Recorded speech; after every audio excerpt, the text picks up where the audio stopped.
दोस्तों, आप सभी को रमा एकादशी की हार्दिक शुभकामनाएं। कार्तिक मास के कृष्ण पक्ष की एकादशी का नाम है रमा एकादशी, जिसे रंभा एकादशी भी कहते हैं, क्योंकि मां लक्ष्मी जी का एक नाम रमा और रंभा भी है।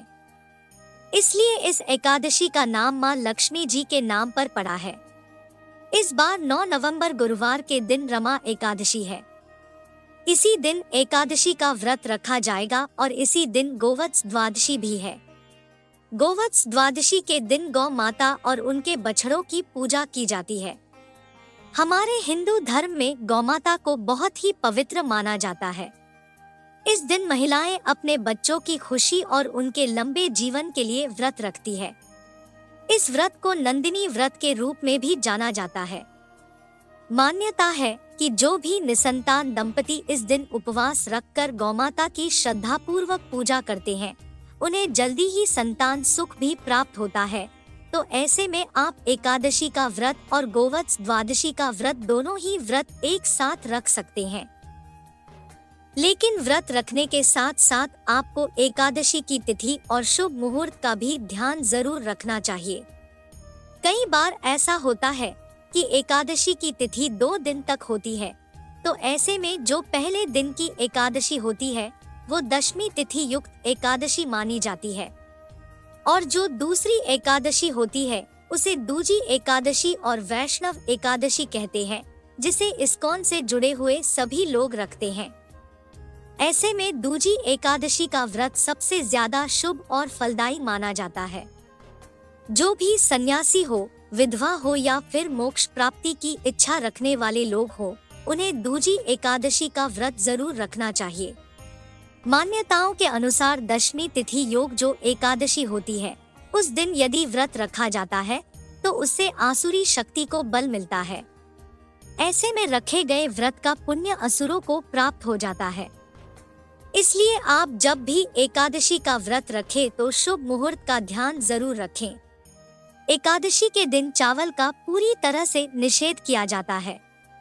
अगर आप एकादशी का व्रत नहीं भी रखते हो, तब भी इस दिन भगवान विष्णु की कृपा पाने के लिए आपको चावल या चावल से बनी चीजों का त्याग करना चाहिए।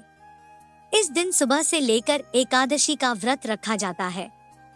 शाम को पूजा करने के बाद यदि आपकी समर्थन निराहार रहने की नहीं है, तो एक समय फलहार के रूप में आप मौसमी फलों का ये ड्राई फ्रूट्स का सेवन कर सकते हैं।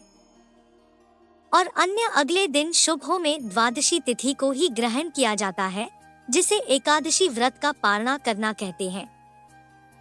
इस बार एकादशी तिथि प्रारंभ होगी 8 नवंबर बुधवार को सुबह 8:24 से, जिसकी समाप्ति 9 नवंबर गुरुवार की सुबह 10:42 पर हो जाएगी। देखा जाए तो 8 नवंबर बुधवार को सुबह से तिथि प्रारंभ हो रही है, लेकिन इस दिन एकादशी जो है वो दशमी तिथि युक्त एकादशी रहेंगी। इसलिए इस दिन का आप अगर हो सके तो त्याग जरूर करें, क्योंकि अगले दिन जब आप सुबह को व्रत खोलना चाहेंगे तो आपको शुभ मुहूर्त प्राप्त नहीं होगा। ऐसा इसलिए क्योंकि अगले दिन सुबह से लेकर दोपहर तक हरिवासर का समय रहने वाला है। ऐसे में आप 9 नवंबर गुरुवार को ही व्रत रखें।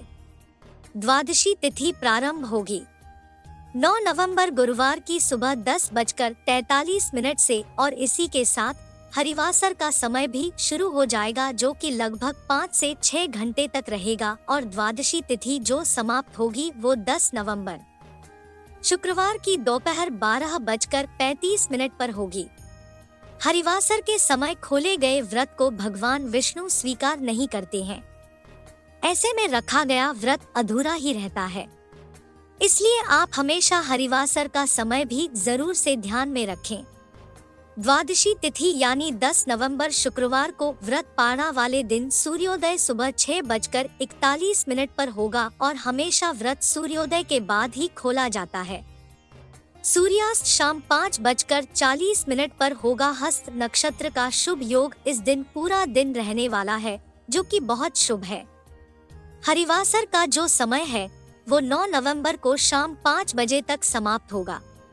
यही वजह है कि आपको 9 नवंबर को उपवास रखकर 10 नवंबर को उपवास खोलना चाहिए।